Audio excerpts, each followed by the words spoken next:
Good evening, everybody. My name is Monika Zazula, and I am a host of Q&A session in this bioethics lab.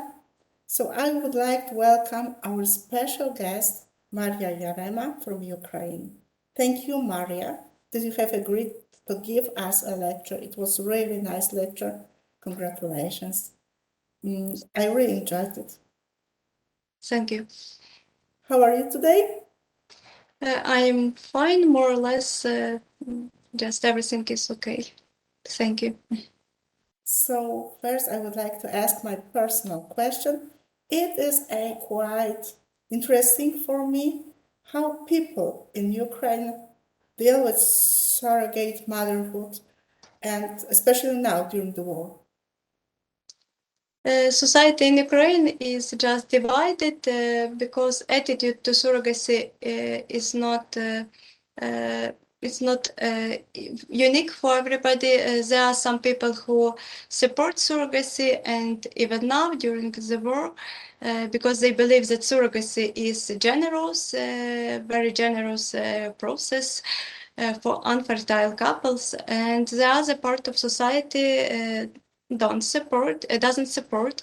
So especially during war, because we have our inner problems in Ukraine in order to meet some needs of Europeans or foreigners who come to become the intended parents in Ukraine. So the attitude to surrogacy is not is equivalent in Ukraine. It's not anonymous. Okay, thank you. And here we have questions from our audience. So the first question from Dorota. Could you describe the surrogacy process in Ukraine step by step? How much Ukrainian surrogates pay? This is the original question. Okay. So how much are they paid? How much they are paid? It depends, but beginning from 40,000 euros till 70,000 euros for process. And it depends on the clinics, but still it's not cheap. It's not, it's very expensive, but it's cheaper than, for example, in the USA. In 3 times, it's cheaper in Ukraine. So for this reason, Ukraine is, in 3 times. So in USA, it's much more expensive. So for this reason, Ukraine is so popular for foreigners to come to become intended parents. And step by step, first of all, there are many clinics, reproductive clinics in Ukraine. In almost every big city, there are such clinics, and there is some advertisement of such services. So women just can go to reproductive clinics, and they sign some contract with clinics. Clinics is mediator between intended parents and women, and then follows artificial insemination. And then follows pregnancy, and after giving birth, this surrogate mother, she delivers this child to the intended parents, and the intended parents, they usually are Europeans, they usually are not Ukrainians. So after giving birth, this child goes abroad with his or her intended parents. Okay, so what are the struggles of being surrogate mother in Ukraine? There are many difficulties. First of all, the surrogate mother is not treated as a real subject in this process. What I mean, she can't decide anything in this process. She could decide only to be or not to be the surrogate mother. And after her decision to become surrogate mother, she doesn't decide anymore, because, for example, if she changes her mind and wants to terminate pregnancy, to abort, she can't do this. I don't mean that abortion is good, not, but I want to say that she has no choice anymore, and she can't to take care about her child after giving birth. She can't do this, so she has no rights after she signed this contract. Only clinics or intended parents can decide about continuing of pregnancy, about who will take care of this child, etc. So first of all, this surrogate mother is not treated as a real subject of the process, and she feels it. So she feels that she is how to say, not deprived of her dignity, but she is not respected in her dignity as a real subject of the process. She is treated like incubator and this all. Secondly, she has more medical problems with her pregnancy because artificial insemination, and especially artificial insemination provokes more problems, medical problems, and especially if she is not genetic mother of the child, if she is only gestational mother, she has more problems with pregnancy than in ordinary cases. And after all, she can have some psychological problems with this feeling of being exploited, and some problems connected with this commercial part, because she is really selling her body and selling her child. So there are many difficulties, and also we have some difficulties in the family of surrogate mother.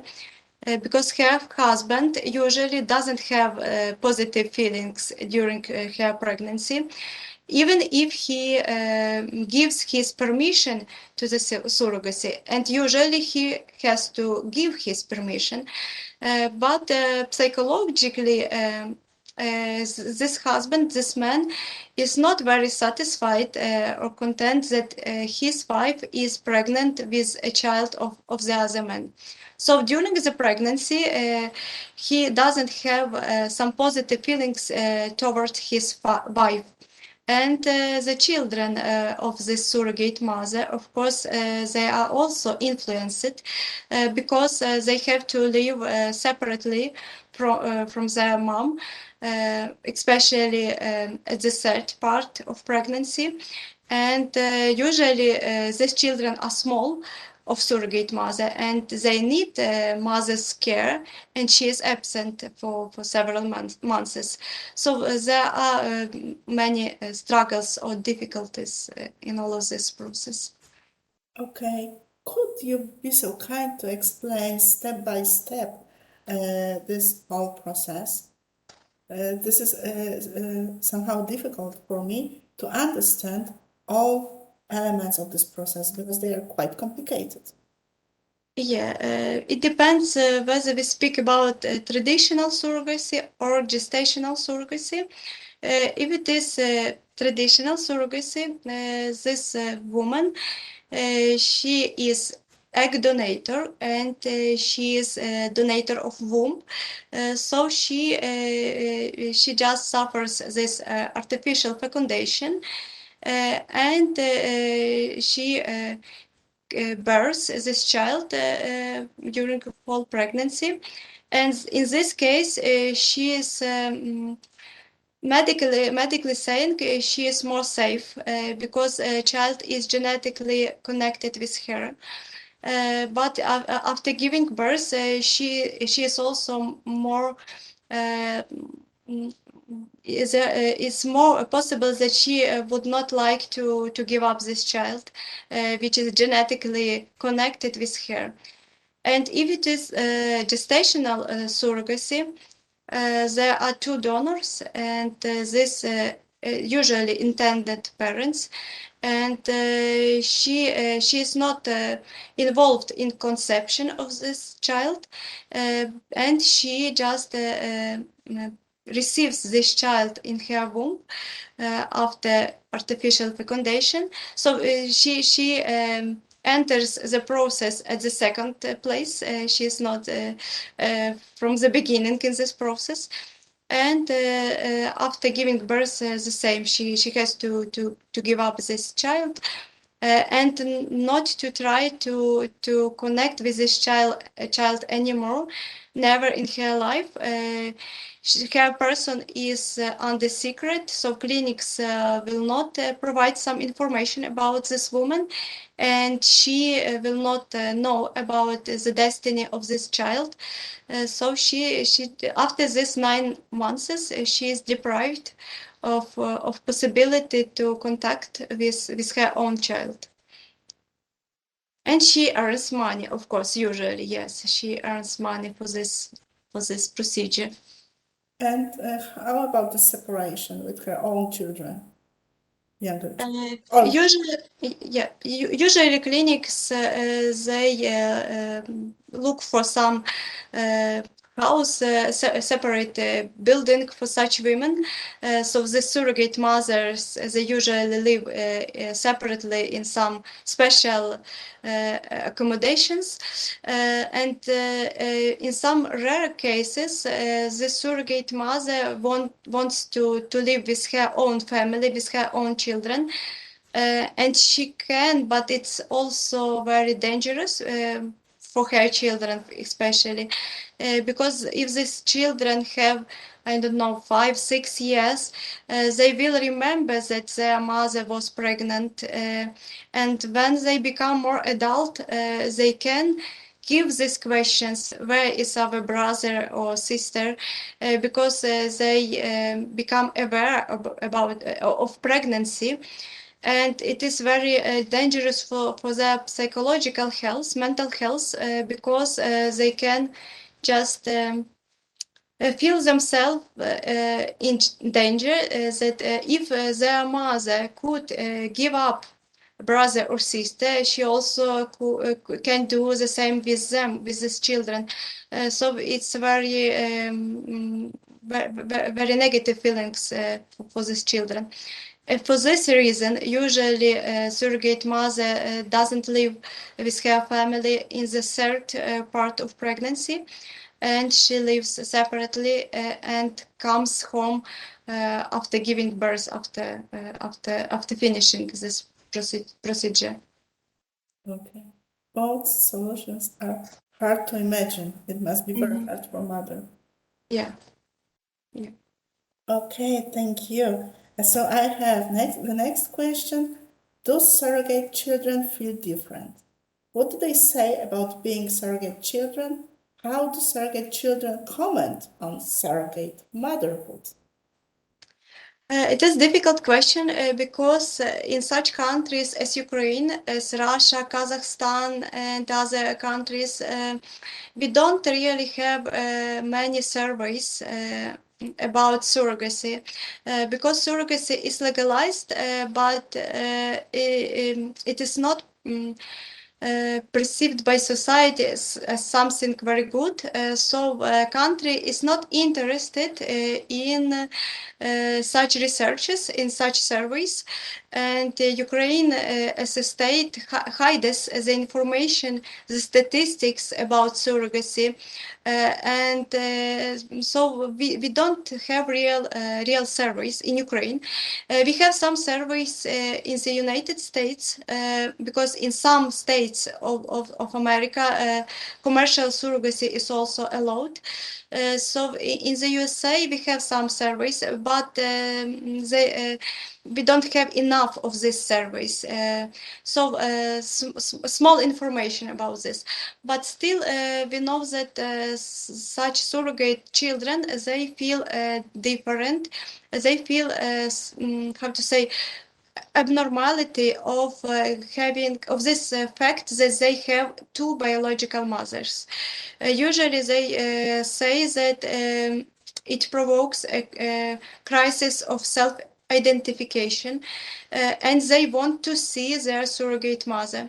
They just want to see her for one moment, for maybe 2 minutes, but it's impossible. And they are aware of this impossibility, and it harms them.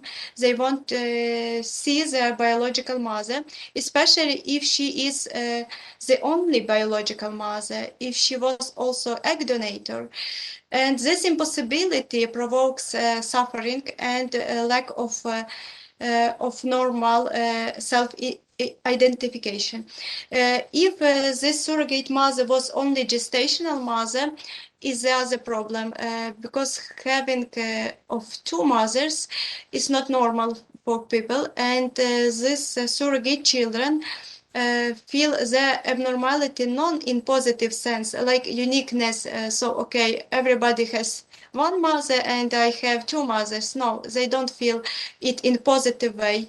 They usually wouldn't like to have two biological mothers, but there are not enough surveys that we cannot be convinced in their feelings, because usually they are not happy to say that they are surrogate children.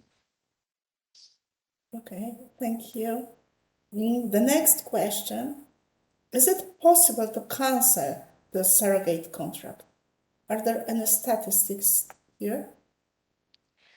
It is possible, but not usually not for surrogate mother. She can't cancel.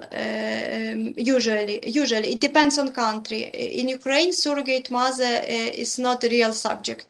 So the intended parents, they can cancel. They can demand abortion, and they can just terminate this pregnancy at all. So clinics also can terminate pregnancy.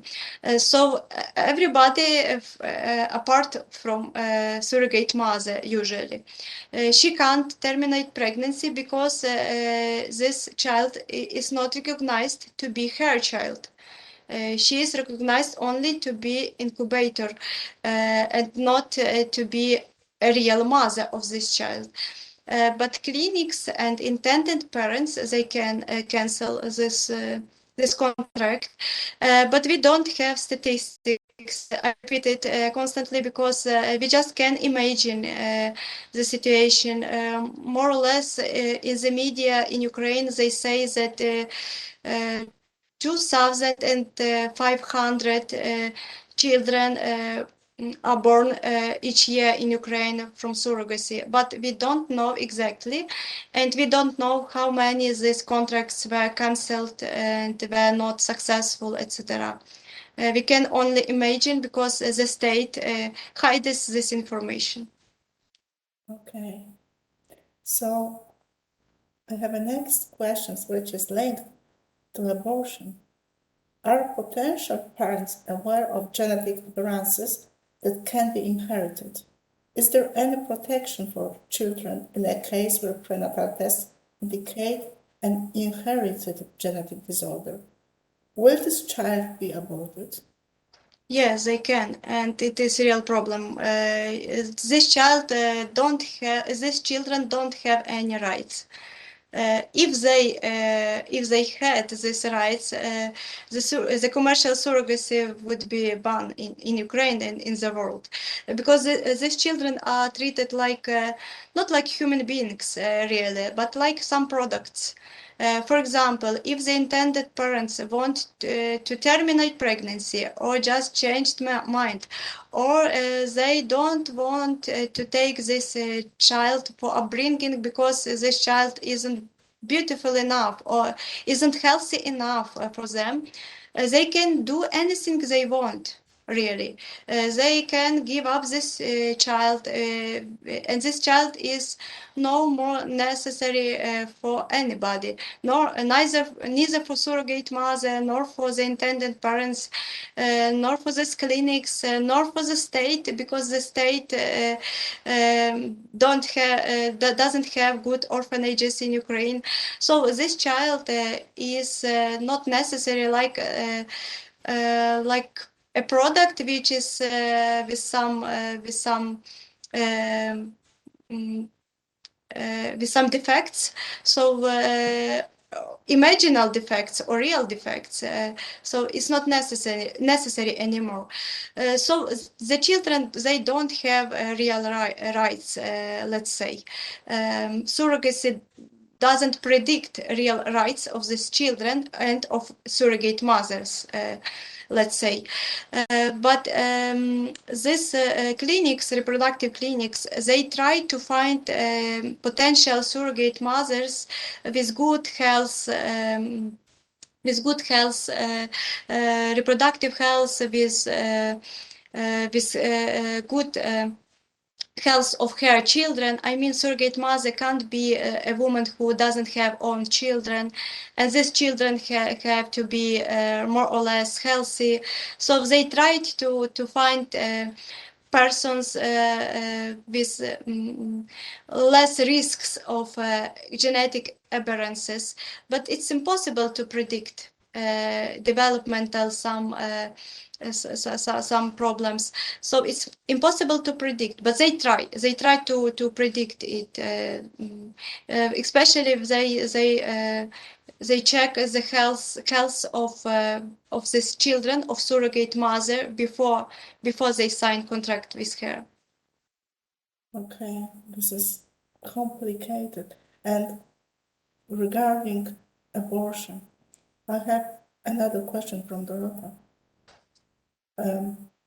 Are there, I'm sorry, are there any statistical data on depression and mental illness among surrogate mothers? You have mentioned that this is quite a common thing, but how about the statistics? We don't have real statistics. So because I read Ukraine is not interested in such statistics. For example, when you see the media in Ukraine about surrogacy, usually they show happy surrogate mothers which are very satisfied that they gave birth to these children, and they don't speak about any problems. And they usually don't show their own face, so they don't want to be recognizable in society. So can you imagine if they be very proud of such a procedure, why they want to be secret persons? Why don't they agree to show their faces to the public? And they don't want really, but still they are telling that they are very happy because they gave birth to children. These children were desirable for unfertile couples, and they are happy because they earned some money, which was impossible to earn in other cases, they believe, in Ukraine. So they are happy, but they don't want to be recognizable. I think it's a little bit contradictory.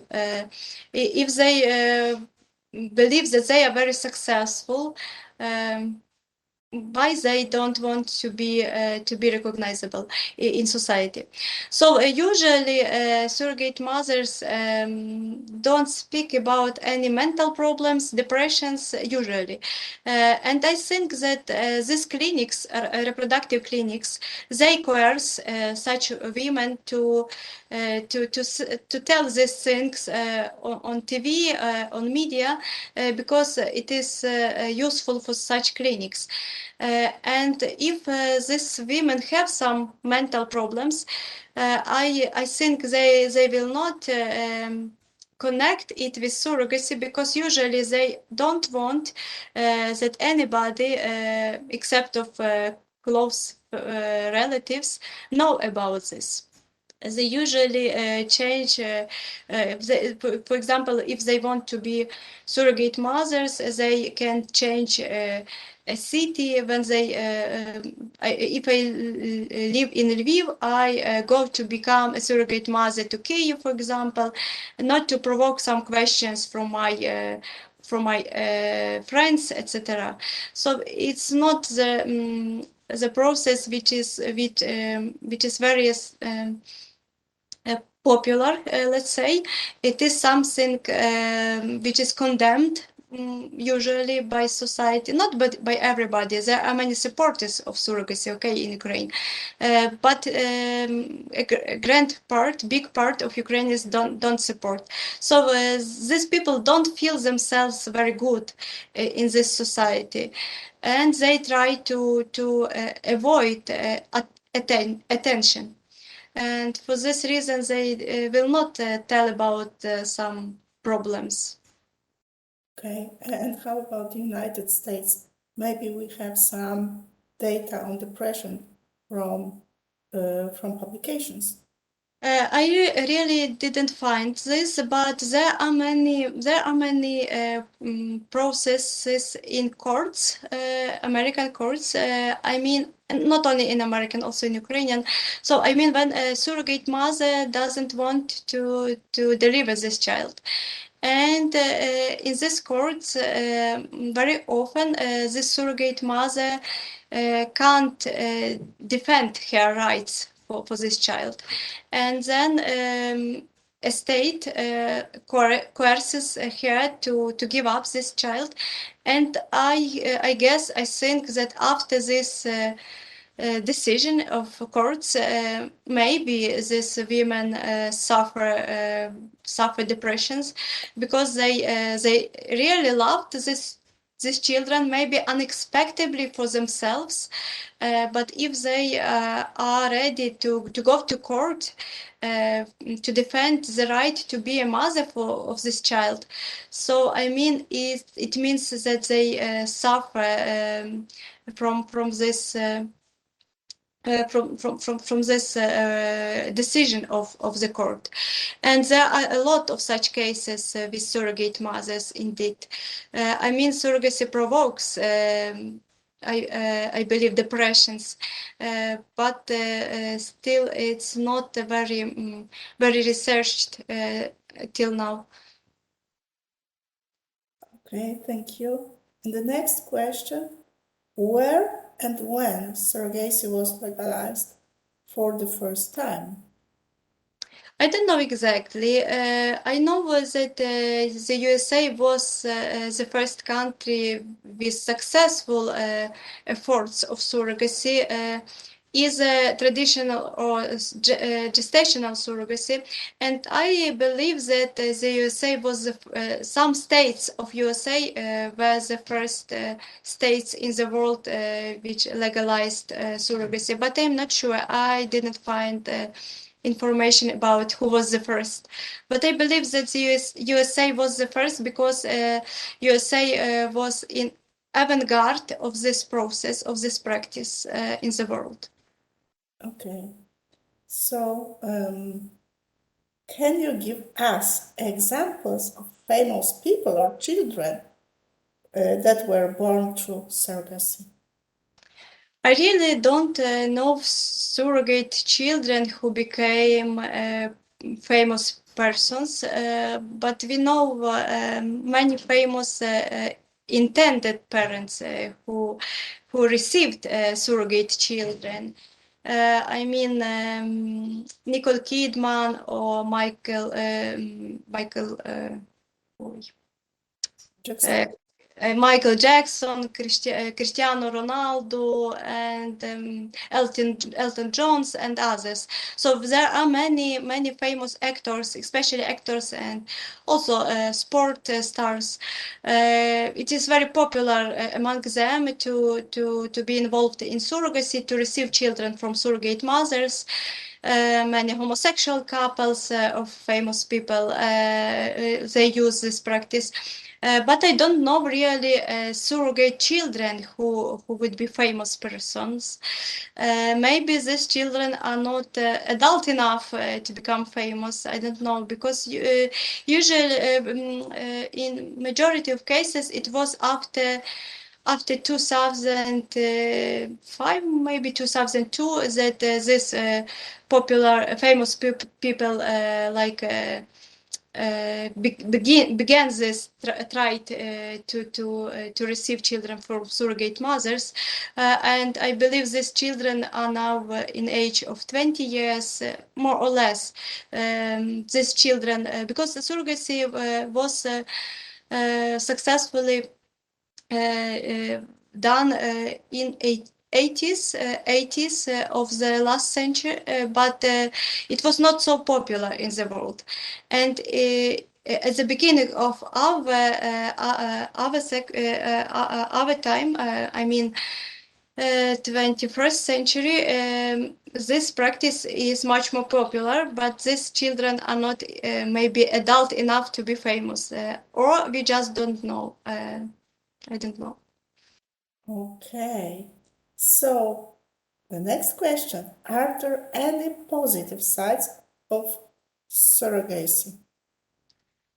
We can say that the only positive side is the life of a child, because life is better than death, or not life. Being is better than not being, in such metaphysical sense. I mean, to be is better than not to be. But it's not. We can't justify surrogacy for this reason, because even if we have some generous aim, target to give life to potential human being, we can't achieve this goal by any means. We have to achieve this generous goal with generous means, and not with morally bad means, as surrogacy is. So the only positive side for me is the fact of living of this child, because life is better than not life. But I remember it's not the justification of surrogacy. And the other persons who are involved, I don't believe they have some positive consequences. Surrogate mother, she can lie herself that she is very happy and she earned many money, but indeed she became a pragmatic person, very pragmatic person. She sells herself for money. So how can she be happy? I can't imagine. But she can lie herself. I mean, she can believe that she is happy, but for me, I don't believe it's truth. And the same with the intended parents. They can believe that they are very happy to have this child, a desirable child. But I don't believe they are really happy, because happiness is always consequence of my effort to do happy anybody else, not me. I mean, if I want to be happy, really happy, I have to try to do somebody else happy. As a consequence, I become happy by myself. We all know that happiness is real, not real if we want to be happy. It's unacceptable, unaccessible. We want to be happy, and we are not. But happiness as a consequence is very real. Mother is really happy when her child is happy, or wife is happy if her husband is happy with herself. So happiness is a consequence of some trying to do happy anybody else. And in this case of the intended parents, they just wanted to assert themselves as parents, as usual, as ordinary couple. I mean, they didn't want to do happy this child. This child didn't exist yet. They wanted to be happy by themselves, and treated this child like some object of their happiness. And they lie themselves. They will not become happy with this child, because child is a separate human being, is unique human person, and this child will not realize their expectations. Of course, will not, because it's impossible. So they will be disappointed if somebody want to be happy at any cost and using other people for this, it's not real way to happiness. So the only positive thing is the life of this child, but I repeat, it's not okay to achieve this goal, but by any means, by any cost. So now we have a question from Tomasz. This is a long question. So apart from the body parts business, human trafficking, perhaps some wicked slavery, or surrogate mother being left alone with the baby, so evil side of commercial surrogacy, I struggle to understand how surrogacy would be that different from adoption. So provided it was as regulated and as accessible as adoption, wouldn't that mitigate most, if not all, evils? No. No, because adoption and surrogacy are quite different phenomena for two reasons. First of all, adoption. In adoption, we meet the needs of children who really exist and have some needs to be loved, to be cared, and we just try to reply to this existing situation of some problematic life of these children. So we don't create the problem, we correspond to the problem when we adopt a child. And in surrogacy, we don't reply to the existing problem. We just create some problems, some moral problems, because this child doesn't exist yet. We can't correspond to the needs of the non-existing child. We only meet the needs of the intended parents and of surrogate mothers, of clinics, but not of children. So children don't exist at all at the moment, and we create a situation in which these children will suffer. And it's quite another than adoption when we correspond to negative sufferings of children who exist, who live, and who need to be cared and loved. And secondly, when I adopt a child, I just tried to meet my own needs and the needs of this child. My own needs are, for example, a need to be a mother, to care about somebody, not to be alone, etc. And the needs of this child are to be loved, to be cared, to have family, etc. So in adoption, there are two parts with their needs. From one side, parents who adopt a child, and from the other side, this child who has own needs. And in surrogacy, we don't speak about needs of children at all, because these children don't exist yet. They are not subject of this decision making. We only meet the needs of intended parents because they want assert themselves as a father, as a mother. They want to have a child biologically connected with them. So they don't care about needs of this child because child doesn't exist yet. So in surrogacy, we can't speak about altruistic attitude toward children, but only toward intended parents. Egoistic, their egoism moves them to begin this process of surrogacy. In adoption, we can say that not only egoism, but also it also can be inspired by egoism of such parents, but they also need the needs of children. So it's not, it can't be totally egoistic, and it can't be altruistic. and surrogacy is not. So is a great difference between two phenomena. Okay, so the next question.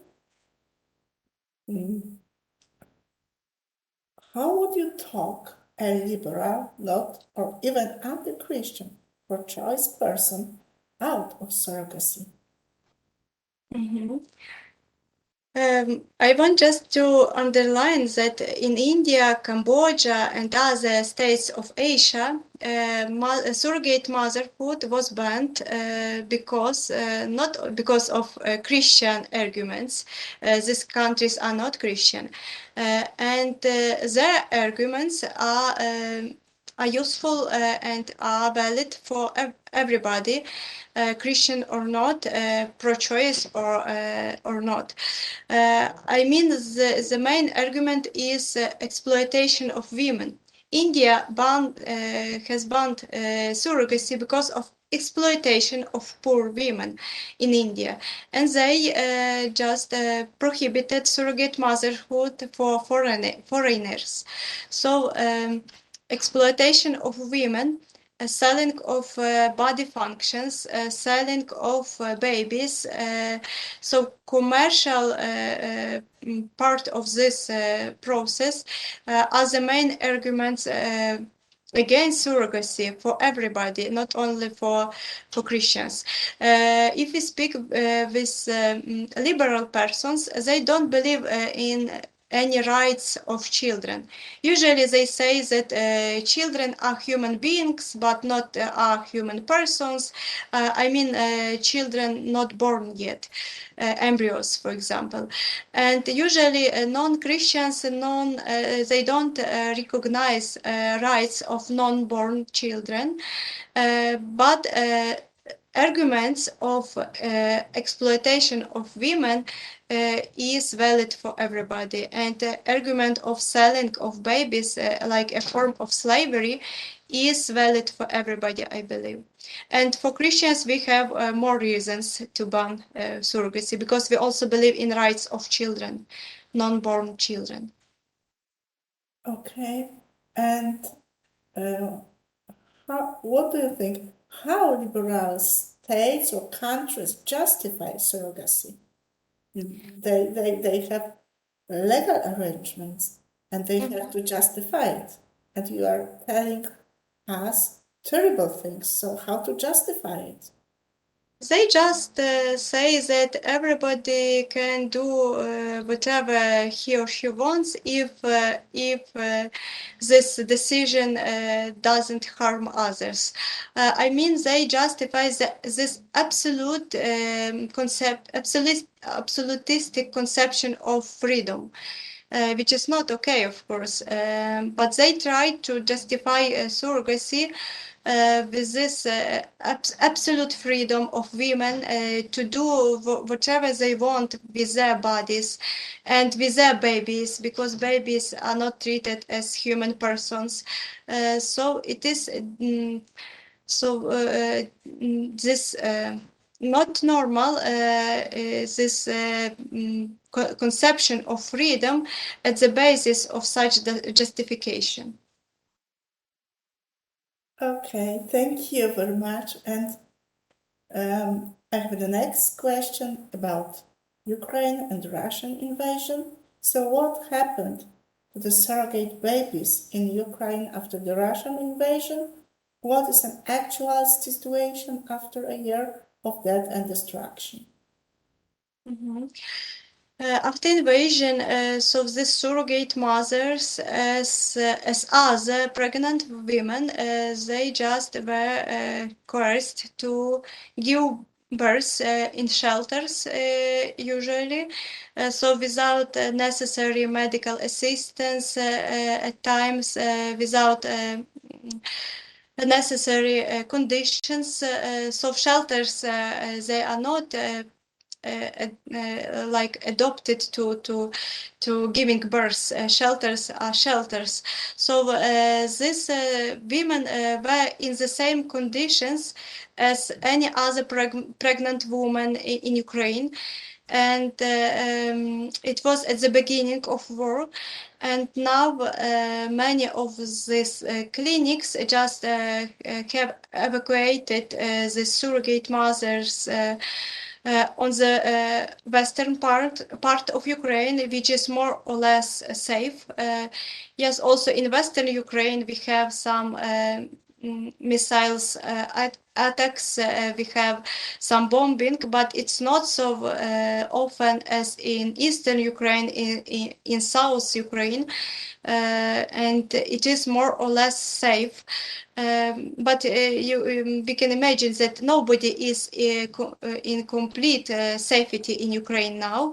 But they don't want to be evacuated abroad, because abroad it is impossible with this giving of birth after giving of birth, this woman who gave birth is recognized as mother of this child.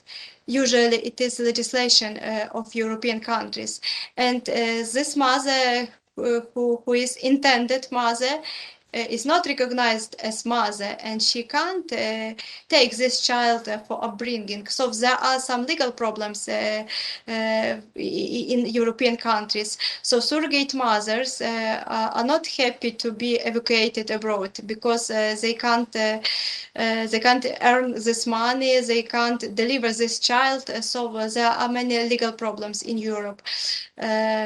Thanks God. So they have to stay in Ukraine, in Western Ukraine.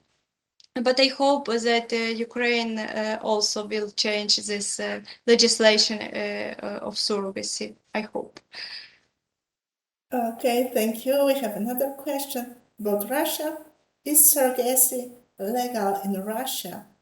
And my question, is it an often situation in Russia? It is legal in Russia, and it is widespread in Russia, but less than in Ukraine, because Ukraine is closer to Europe. And in Ukraine, these services cost less. I mean, it is expensive in Ukraine, 40,000 euros. It's not cheap, but it is less expensive than in Russia, and Ukraine is closer to Europe. So in Russia, there are many foreigners who seek for surrogate mothers, but in Ukraine, there are a big quantity of this medical tourists, let's say, from Europe. But in Russia, the legislation is very similar to Ukrainian, very similar. Yeah, it is legal. Okay, and we are closing to the end. So last two questions. So question is, does it plan in Ukraine? I will rephrase it because I have original question from our one of our audience. So, is it a plan in Ukraine to incorporate into the European neighborhood policy opposition to any form of surrogacy? Maybe this plan exists because now Ukraine is integrating in European Union, and I guess that we have to stop this commercial surrogacy in Ukraine if we want to be members of European Union. And I believe that such plan exists, but the society is not aware about it. We don't speak about such restrictions of surrogacy at the moment in Ukraine, but we hope, yeah. We hope. Okay, and the last question. Yes, it's almost the same, but maybe you would like to comment on this. Does Ukrainian government plan to ban surrogacy in order to ensure that human rights are respected and to reduce the possibility of European citizens circumventing national bans by visiting Ukraine for the purposes of this practice, which is illegal in EU? Ukrainian parliament has to ban surrogacy, but the Ukrainian parliament cares about some profits and some incomes in their own pockets, and for this reason they support surrogacy as long as possible. Because surrogacy is really very useful for some deputies of Ukrainian parliament, which are connected with these clinics, reproductive clinics in Ukraine. So they will not ban surrogacy so long as it will be possible not to do it, but the integration in European Union is very important for Ukrainian society, and they can't just to abstract from this, and they should ban surrogacy, because I believe that European Union will have such demands from Ukraine before our closer movement to European Union. So at the moment we don't speak about prohibition of commercial surrogacy, but I believe in close future we will hear about it. Thank you very much. It was the last question in our Q&A session of the Bioethics Lab, and I would like to thank our audience for all these questions. Mariya, I would like to thank you very much for your presence and answering the questions, and it was a great pleasure to host you. Thank you. Have a nice evening. Bye.